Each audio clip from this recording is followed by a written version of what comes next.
yes, that's a big part when the portal comes up, but it's not like those talks are happening every single day. Those are maybe 2 weeks here, 2 weeks at the end of the season, and then the rest of the season is how can you implement the vision of a head coach to really, really sustain long-term success.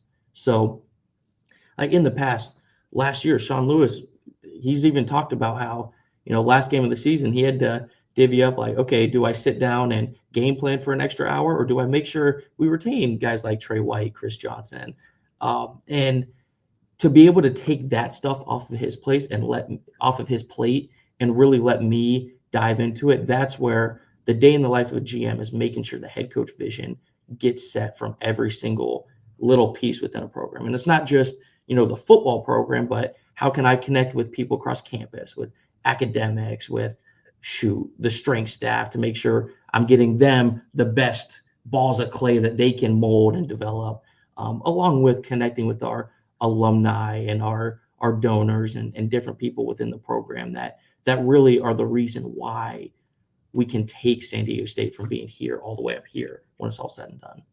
Caleb, do you like the early signing period in December, or would you rather just have one signing period in February? Definitely early, because the earlier we can get kids onto campus is great. But there's even talks about that. I mean, I'm not even so sure it doesn't turn into an opened up signing period, the start of when you can send your official offer letter. Like, I think there's still a million ways the NCAA could take that. But for me, I'm kind of like, give me what the guardrails are, and I'll find the best plan for it. Okay, give me the recruiting pitch. Okay, I'm an Orange County, say, offensive tackle. I'm pretty good. I'm like all Southern section. Mm-hmm. Okay, when you or your recruiting coordinator or one of the assistant coaches comes into my home with my mom and dad, what's the pitch to come to San Diego State now that they're going into the new Pac-12? All right, I'd say first off, there's a lot of groundwork to figure out what they do value, because not every kid values the same thing. But as I'm just pitching off of what makes San Diego State special, it's that we're a program with unlimited potential. And there's not many programs in the country that can say that, because when you look at everything that maybe has held San Diego State back a little bit, whether it's conference affiliation, whether it's facilities, this or that, like everything's kind of been answered there. So you look at what San Diego State is and what we can be. We have an elite local talent base. And when I say this location too, it's not just the fact that we have great weather, we're 15 minutes from the beaches, but we've got the best football in America played in Southern California. So we can build a program based off of that. But then you look inward into San Diego State, we have one of the greatest stadiums in college football. And I've been to a lot of them, and Snapdragon Stadium is one of just the way it's been built, the way it's been manufactured for fan support. I mean, it is a beautiful stadium, and these kids feel it too when they come here. So you combine that with an elite stadium, elite people, and it starts with the coaching staff, and it starts up top with Sean Lewis. Like, I tell every single kid, like, you have to align with the head coach, because position coaches, people like me, we can all come and go, but if a head coach is someone you align with, every single person he hires underneath him is going to be someone you align with. And that's kind of cool on my part, where I can sell Sean Lewis because he's a phenomenal leader and a phenomenal human being. So you combine all those things along with a program that has elite history and tradition. People don't realize we have 176 draft picks of all time, the most of anyone entering in the new Pac-12. And when you combine all this stuff together, combined with now we're going into the Pac-12, and one of the biggest guardrails that's kind of maybe has held us back in recent years is out of there. I mean, the moment San Diego State makes the playoffs, just look out, because who would rather play football anywhere else than San Diego in a program like this? All right. I've been telling people for weeks now, and I did my due diligence of looking into the background of the Stony Brook football program. 2 years ago, they were arguably one of the worst teams that took the gridiron. They were 0-10. They made a coaching change. They brought in a new head coach, 31 years of age. Last year, 8-4. They got a running back that ran for over 1,300 yards. They got three offensive linemen back. One of them is a preseason All-American at their level. This game tomorrow night, I think a lot of fans, when they looked at, oh, Stony Brook, I mean, we heard about them in basketball. They play football. Well, yeah, they do play football, and they played it pretty well last year, and they got a lot of guys coming back. They are a tough, good football team, well coached. We respect the heck out of them. And I think it comes down to us looking inward and making sure all the guys take it as serious. And that's the good thing. I know we talked about it before we went on air, but I mean, just last night we had probably 10 of our D linemen and edge rushers just sitting in the room breaking it down because they know the importance of it. And there were no coaches in there. That's just kids on their own time wanting to come in and ensure that we start the season the right way. So you're absolutely right. They've got a lot of talent. I respect them a ton, and they've got a lot of returning talent.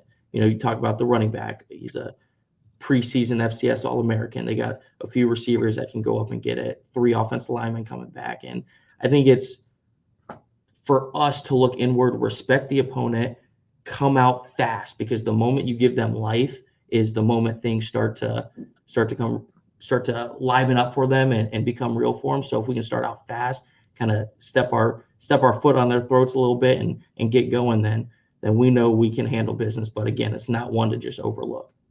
Okay, I know you're working morning, noon, and night. Okay, I know the way that job works, and there's no downtime. But once that ball's kicked off tomorrow night, do you get to be kind of a spectator, at least for the game, and then get back into your mode? You have recruits coming out tomorrow night. Well, what's the game night for you? See, I say I would like for that to be the case, and I'm sure it could be, but I just don't operate like that. And I think it stems from back when I was at Cincinnati. Like my job on the sidelines, I had a headset. I was charting all the play calls right up next to Coach Freeman and trying to just do every single little thing I could do to help the team. So that's just how I operate. So once we go down on the sidelines, I don't care if it's with equipment or who, I'm gonna be asking around, how can I help? How can I do this? How can I do that? Because I just don't enjoy being a spectator. I think I get too much anxiety standing on the sidelines, not doing anything. But then the lead up to the day is, I'll probably spend some time in the boxes, meet with some of the donors and hang out with them a little bit, and then yeah, once the ball gets kicked, just find value, find value. That's my whole mantra. All righty. Well, Caleb, I know it's a very busy time. I really appreciate this. We'll do this again down the road, and continued success, and go Aztecs. Go Aztecs! Appreciate you, Coach.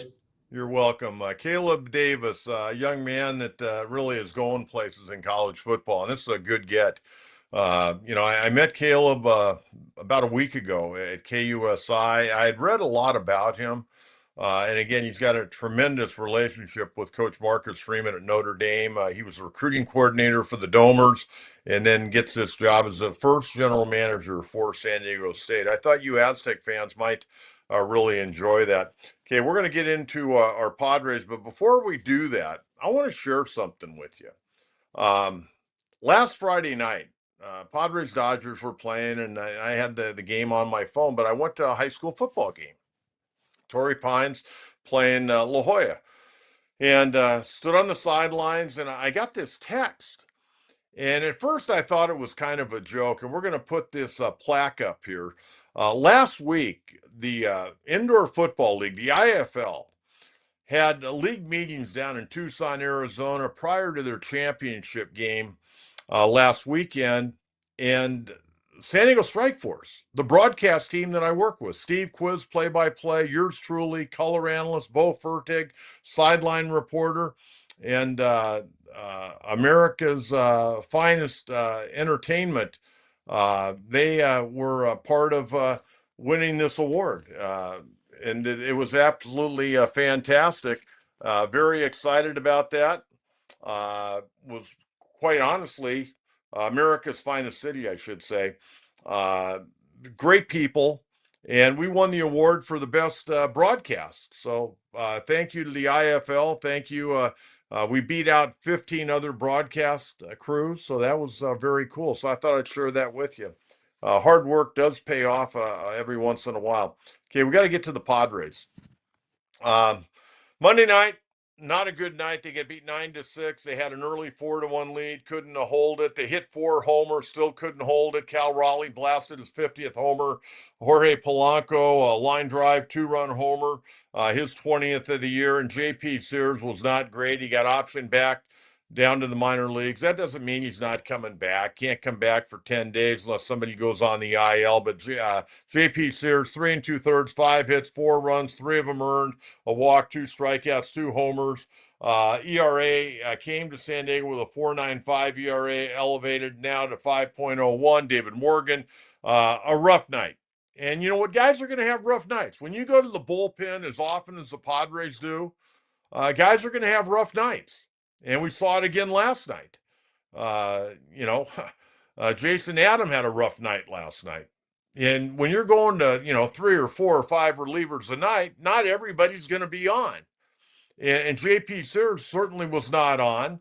Neither was the starter for Seattle, Bryce Miller. He wasn't very good. He ended up going 5 innings and gave up 4 earned runs and gave up 3 homers in the ball game. I mean, balls were flying out of that ballpark. I thought everybody told me that's a hard place to score runs, man. I'm seeing a lot of runs being scored, and I'm seeing a lot of home runs being hit. But going back to Monday night, David Morgan, who'd been so good, really roughed up though. I mean, he ended up going 1 inning, 2 hits, 5 earned runs, 2 walks, a hit batter through 33 pitches. Got out of the 1 inning and then couldn't get out of the next inning. So his ERA climbed from under 2 up to 2.87 very, very quickly. Offensively that night, Padres had 10 hits.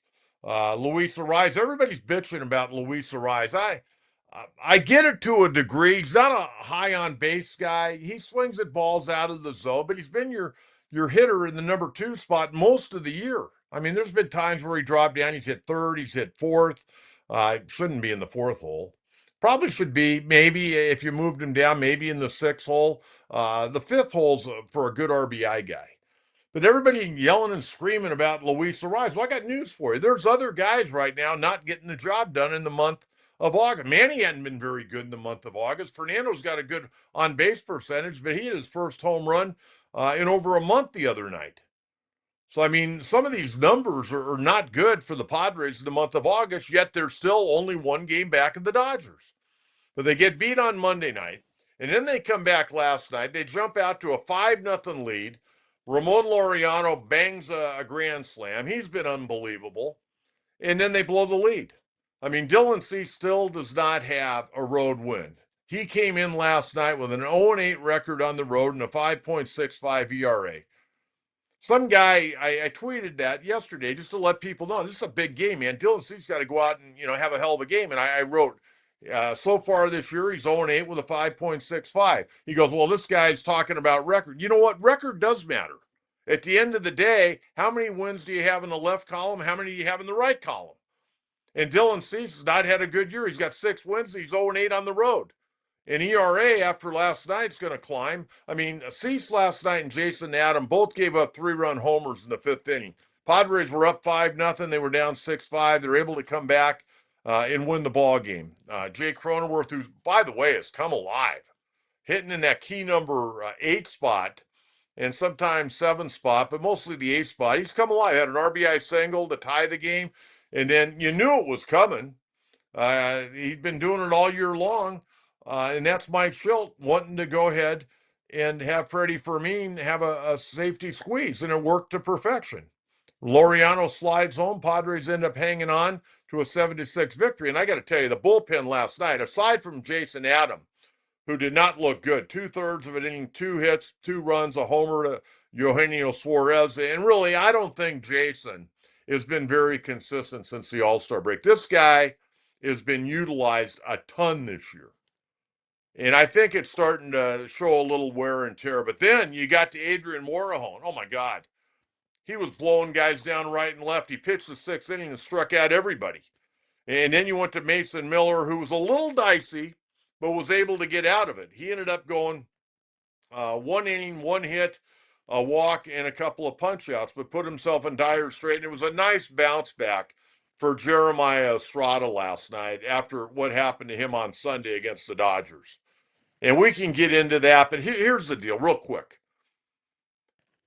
If Mike Schilt would have gone to Adrian Morahone to face Dalton Rushing, Dave Roberts would have countered with Will Smith, who's been one of the better hitters in baseball this year, who's in a real slump, and he was in a slump most of the year against the Padres.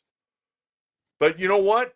I like the matchup. Estrada against a light hitting young catcher, just hitting a little over 200, then Morahone going against a guy that's been there, done that, in Will Smith.